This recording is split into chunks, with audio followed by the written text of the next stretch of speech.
Welcome to learning with Sheryar. आज हम शुरू करने जा रहे हैं चैप्टर 11 सिंपल इक्वेशन।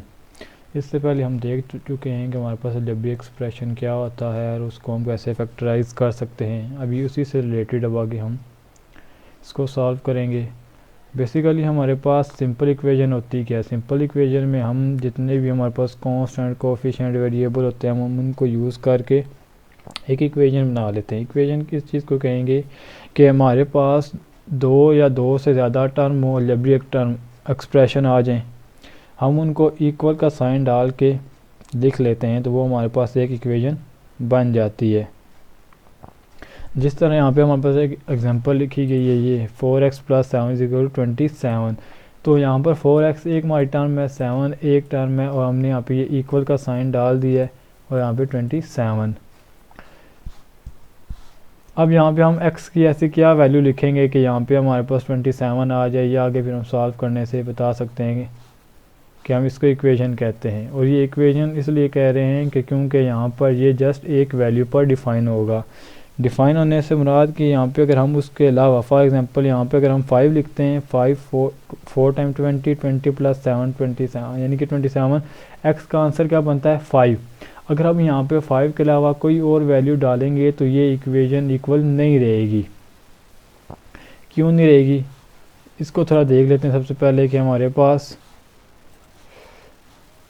यहाँ पर लिखा गया था 4x + 7 = 27। हमने कहा x अगर हम 5 लिखते हैं तो अब ये 27 आएगा, तो ये हमारे पास इक्वेशन बनेगी। लेकिन अगर हम x की जगह कुछ और लिख दें, फॉर एग्जांपल 3 लिख देते, +7 = 27। अब यहाँ पे 12 + 7 ये हो गया हमारे पास 19। अब तो ये तो इक्वल आए नहीं है हमारे पास 27 के, तो ये हमारे पास इक्वेशन में नहीं आ सकता। इक्वेशन के बाद हमारे पास इस तरफ जैसे मैंने बताया कि एक स्पेसिफिक वैल्यू पर जब वो डिफ़ाइन हो, यानी कि इक्वल आ रहा हो, उसको चीज़ को हम कहते हैं इक्वेशन। लेकिन अगर कोई ऐसी चीज़ आ जाए जो यहाँ पर हमारे पास हम कोई भी नंबर ऐड कर लें तो दोनों साइड इक्वल आती रहेंगी। फॉर एग्ज़ाम्पल हम यहाँ पर एक जो हमने लास्ट में इस तरह का फार्मूला डिफ़ाइन भी किया था और प्रूव भी किया था, उसी को यूज़ कर लेते हैं।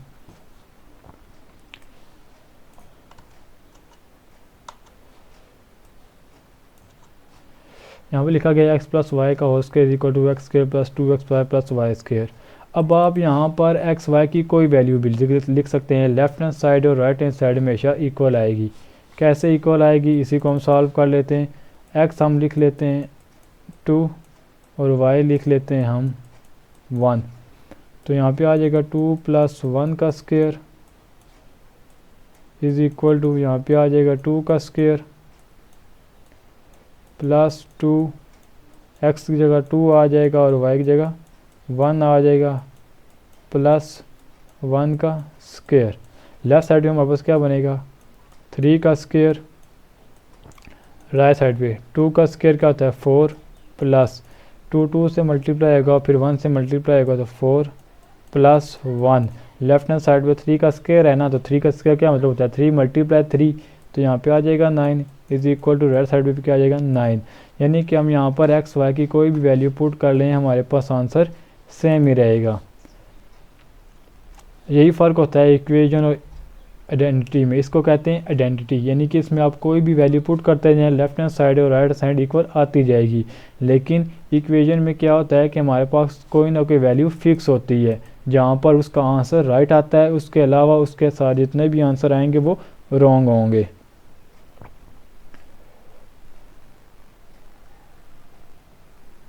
हमारे पास देखें इक्वेशन में x y आता है, हम उसको वेरिएबल का नाम दे देते हैं, लेकिन हम उसे कहते हैं अननोन क्वांटिटी, जिसकी वैल्यू हमें मालूम ही नहीं होती कि इसकी आखिर इस इक्वेशन में वैल्यू क्या है। हम वो वैल्यू कैसे मालूम कर सकते हैं। वैल्यू मालूम करने के लिए हमारे पास नेक्स्ट देखेंगे कि कौन कौन से मेथड हैं।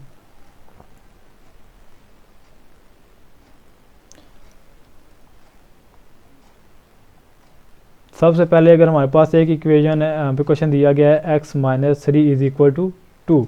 अगर हमने यहाँ पे x की वैल्यू मालूम करनी है तो इसके साथ जो भी टर्म है हमने उसको ख़त्म करना होता है। अगर -3 है तो -3 को कौन सी चीज़ ख़त्म कर सकती है, +3, लेकिन हम +3 को ऐसे ही नहीं लिख सकते। इसको सॉल्व करने के लिए हमारे पास होता है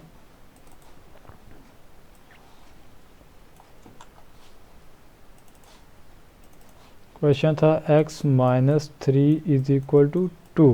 अब हमने मालूम करना है कि x की वैल्यू यहाँ पर ऐसी क्या लिखेंगे राइट साइड पे आंसर 2 आ जाए। लेकिन सबसे पहले हमें x के साथ जो नंबर दिया गया हमने उसको ख़त्म करना है। तो उसको ख़त्म करने के लिए हम ये करेंगे कि इसके दोनों साइड पर +3 लिख देंगे। जो काम एक साइड पर करेंगे वही काम दूसरी साइड पर करेंगे ताकि इक्वेशन बैलेंस रहे। जिस तरह आप अगर याद हो तो लास्ट वाली वीडियो में हमने +2xy माइनस 2xy लिखा था इक्वेशन को बैलेंस करने के लिए। वो हमने एक ही साइड पर लिखा था, इस वजह से एक पॉजिटिव था एक नेगेटिव था। हम यहाँ पर इसको इक्वल के दोनों साइड लिख रहे हैं तो इसलिए दोनों पॉजिटिव रहेंगे। +3 -3 +3 आपस में कैंसिल हो जाएंगे और यहाँ पे आंसर आ जाएगा 5। यानी कि अगर हम x की जगह 5 लिखेंगे तो यहाँ पर हमारे पास आंसर 2 आ जाएगा। ये तो था अगर हमारे पास माइनस वाला आ जाए तो हम उसको सॉल्व कर सकते हैं। ऐसी अगर हमारे पास x - 1 = 3 दिया गया है, अब -1 को ख़त्म कौन सी चीज़ कर सकती है +1, तो +1 हमने दोनों साइड पे लिख लिया।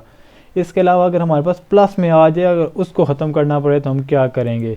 फॉर एग्ज़ाम्पल यहाँ पे हमारे पास क्वेश्चन दिया गया है x + 5 = 7। अब हमने वैल्यू तो x की मालूम करनी है, इसके साथ +5 आ रहा है तो +5 को हम कैसे ख़त्म कर सकते हैं।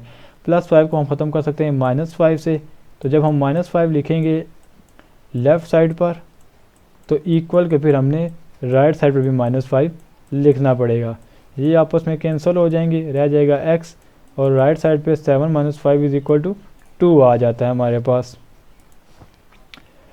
ये हो गया हमारे पास सब्ट्रैक्शन और एडिशन का कि x के साथ अगर कोई वैल्यू ऐसी आ जाए। लेकिन अगर हमारे पास कोई नंबर x के साथ डिवाइड हो रहा हो तो हम उसको कैसे सॉल्व आउट कर सकते हैं।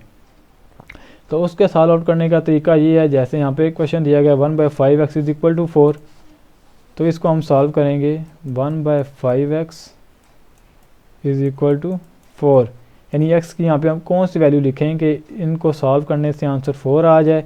अब देखें 5 इसके साथ क्या हो रहा है, डिवाइड हो रहा है, तो 1/5 है ना, 1/5 x है, x को हम ऊपर 1 से मल्टीप्लाई करके ऐसे लिख सकते हैं x/5। तो हम ये करेंगे कि दोनों साइड 5 से मल्टीप्लाई कर देंगे। जिस तरह हमने वहाँ पहले सब्ट्रैक्शन की थी दोनों साइड पे, एडिशन किया था दोनों साइड पे, उसी तरह अगर हमारे पास डिवाइड में 5 आ रहा है उसको ख़त्म करने के लिए दोनों साइड पे 5 से मल्टीप्लाई कर देंगे। 5 से कैंसिल हो जाएगा और x का आंसर आ जाएगा 5 4 टाइम 20। हमने एडिशन देख ली, एडिशन a से लिख दिया, यहाँ पर हमने सब्ट्रैक्शन देख लिया, यहाँ पर हमने मल्टीप्लाई देख लिया। अब लास्ट है डिवीज़न।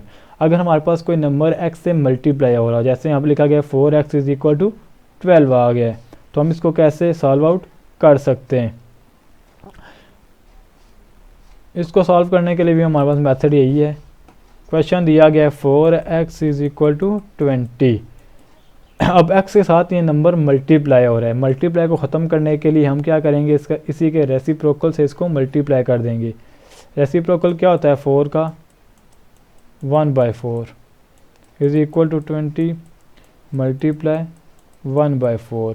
दोनों साइड पे हमने काम करना होता है, 4 4 से कैंसिल हो जाएगा, इधर 4 1 टाइम 4 4 5 टाइम 20, तो x का आंसर हमारे पास आ जाएगा 5। यानी कि हमारे पास जो भी चीज़ x के साथ दी जाती है हम उसका रेसिप्रोकल ले लेते हैं और लेफ़्ट साइड पे x के साथ जो भी नंबर होते हैं हम उनको ख़त्म कर देते हैं और राइट साइड पे ख़ुद ब खुद आंसर बनता जा रहा होता है। इसके अलावा हमारे पास एक और मेथड भी है जिसे कहते हैं ट्रांसपोजिशन। ट्रांसपोजिशन में बेसिकली हम सॉल्व x की वैल्यू के लिए कर रहे होते हैं, लेकिन हम वहाँ पे दोनों साइड पे कोई नंबर नहीं लेते, उन्हीं को हम अगर एक्सरसाइज में करते हैं जहाँ से आपको पता चल जाएगा। फर्स्ट क्वेश्चन दिया गया है 2x + 5 = 19, इसको सॉल्व करते हैं तो हमारे पास ये क्या आएगा।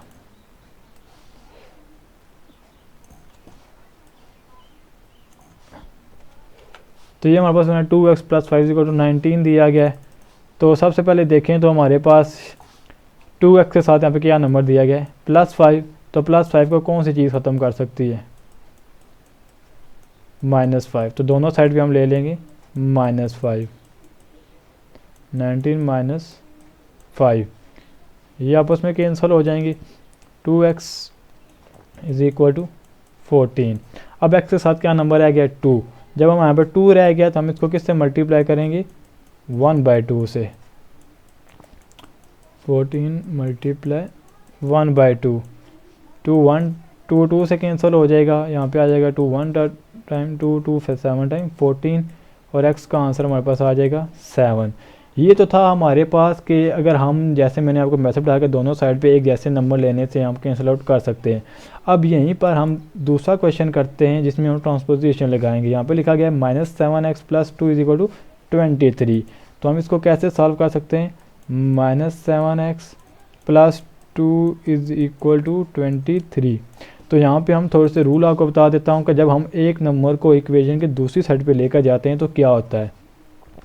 फर्स्ट ऑफ ऑल, अगर हम किसी भी पॉजिटिव नंबर को इक्वल के दूसरी साइड लेकर जाते हैं तो उसका साइन चेंज हो जाता है, वो पॉजिटिव से नेगेटिव हो जाता है।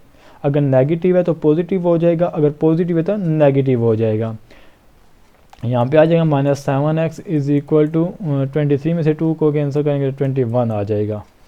इसके बाद अगर कोई भी नंबर x के साथ मल्टीप्लाई हो रहा हो, उसको हम इक्वल की दूसरी साइड लेकर जाते हैं तो हम उसको डिवाइड कर देते हैं। 7 1 टाइम 7 3 टाइम 21, बेसिकली ये बन गया 3 ओवर -1। अगर नीचे डिनोमिनेटर में -1 आ जाए तो उससे कोई फ़र्क नहीं पड़ता, हम जस्ट साइन को 3 के साथ लिख देते हैं।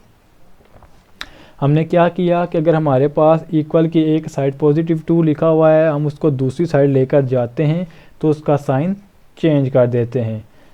जब कोई चीज़ मल्टीप्लाई हो रही हो, हम उसको इक्वल की दूसरी साइड लेकर जाते हैं तो हम उसका साइन चेंज नहीं करते। अगर मल्टीप्लाई हो रहा है तो वो डिवाइड हो जाएगा, अगर डिवाइड हो रहा है तो दूसरी साइड पे जाके मल्टीप्लाई हो जाएगा।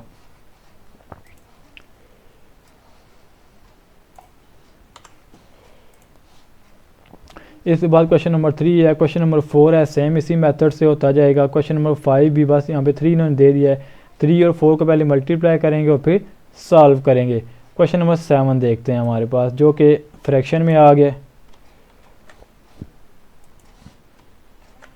अब 2 नंबर फ्रैक्शन में दिए जाएँ या 3 नंबर फ्रैक्शन में दिए जाएँ, आप इनको बआसानी सॉल्व कर सकते हैं। इनका सॉल्व करने का तरीका क्या होता है, यहाँ पे इक्वल के सिर्फ लेफ्ट साइड पे नंबर दिए गए ना, तो यहाँ पर 5 और 15 का ना एलसीएम ले लें। इस तरीके से लेना है। 5 से लेंगे 5 1 टाइम 5 5 3 टाइम 15, फिर 3 से ले लेंगे 1 और 1, ये क्या बना 5 3 टाइम 15। तो 15 को हर नंबर के साथ मल्टीप्लाई कर दें।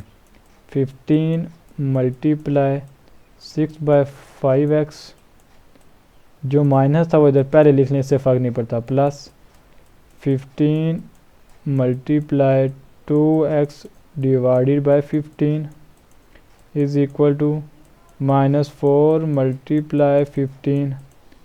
यहाँ पे 5 1 टाइम 5 5 3 टाइम 15, 15 से कैंसिल।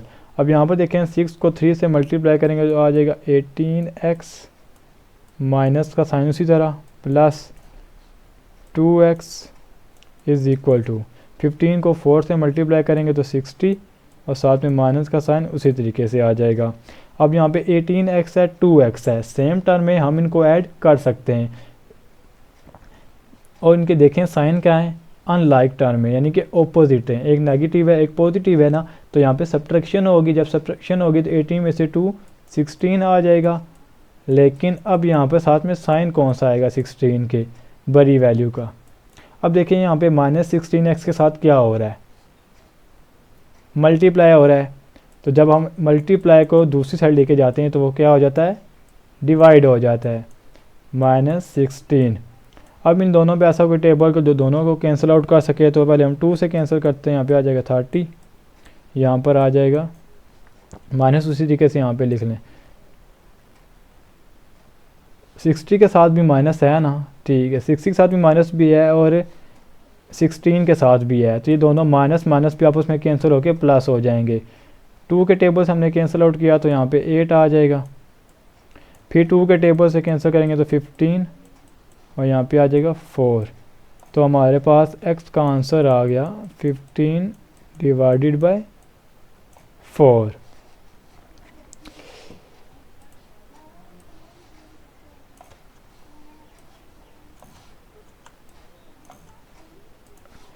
अब इससे नेक्स्ट क्वेश्चन देखिए, क्वेश्चन नंबर 8 भी इसी तरीके से होगा। इससे कोई फ़र्क नहीं पड़ता कि अगर हमारे पास एक फ्रैक्शन एक साइड पे है, दूसरी साइड पे है।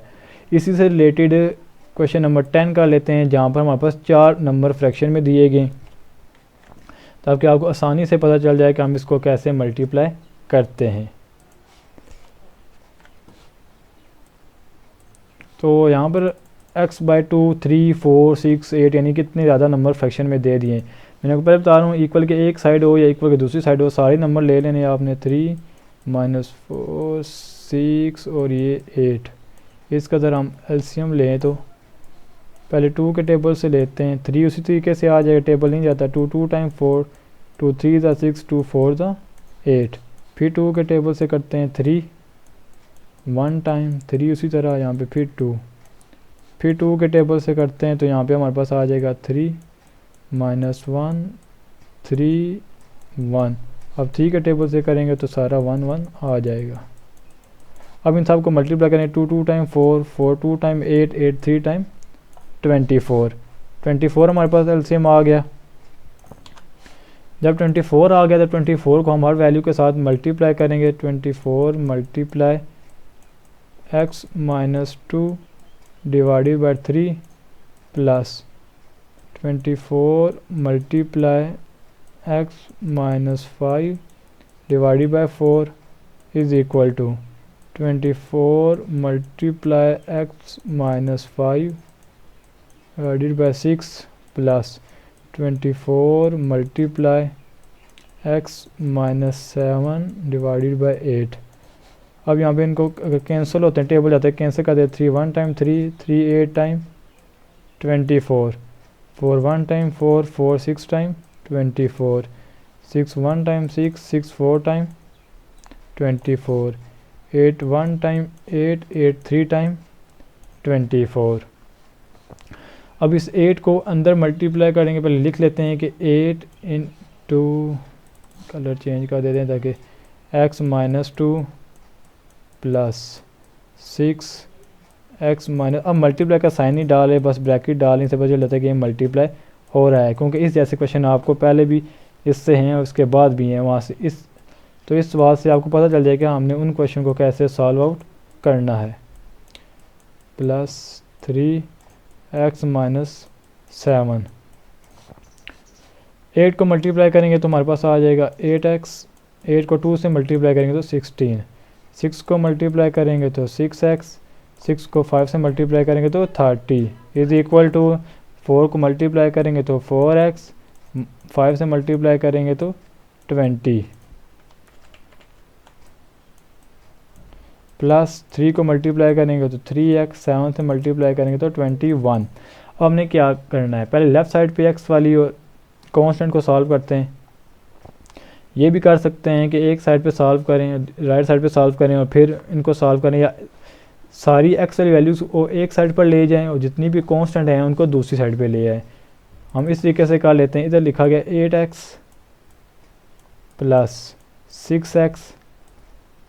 अब राइट साइड पर देखें तो क्या लिखा गया है, 4x 3x, दोनों पॉजिटिव है ना, इक्वल की दूसरी साइड आएंगे तो क्या होगा, -4x -3x। यहाँ पर देखें तो लिखा गया -20 -21। अब यहाँ पे -16 है और -30 है। जब दूसरी साइड पे जाएंगे तो ये हो जाएंगे पॉजिटिव हमारे पास।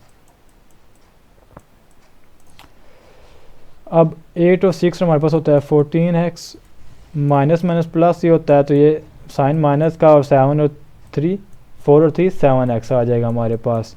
यहाँ पर देखिए -41 आ जाएगा 20, और 21 को हमने ऐड कर लिया है क्योंकि साइन दोनों के सेम थे। यहाँ पे पॉजिटिव वालों को आपस में ऐड करेंगे तो हमारे पास आ जाएगा 46। 14 में से 7 को सब्ट्रैक्ट करेंगे क्योंकि ये लाइक टर्म है, इनके दोनों के साथ x है, तो यहाँ पे आ जाएगा 7x इज़ इक्वल टू आ जाएगा हमारे पास 46 में से 41 को सब्ट्रैक्ट करेंगे तो 5। अब देखें यहाँ पे 7x इसके साथ क्या हो रहा है, 7x आपस में मल्टीप्लाई हो रहे हैं, तो 7 को जब दूसरी हट पे लेकर आएंगे तो x का आंसर आ जाएगा 5/7। तो इस तरीके से हम इनको सॉल्व आउट कर सकते हैं। क्वेश्चन नंबर 5, 6 में ये होगा कि पहले हमने 3 को अंदर मल्टीप्लाई करना है, 4 को मल्टीप्लाई करना है। क्वेश्चन नंबर 12 तक हम आज करते हैं। इंशाल्लाह बाकी इससे रिलेटेड जितना भी है वो नेक्स्ट वीडियो में देखेंगे। यानी क्वेश्चन नंबर 15 तक आपको जितना भी ये मेथड है ना ये अप्लाई हो सकता है। इसके अलावा बाकी जितने भी क्वेश्चन हैं इंशाल्लाह वो नेक्स्ट वीडियो में कराऊंगा।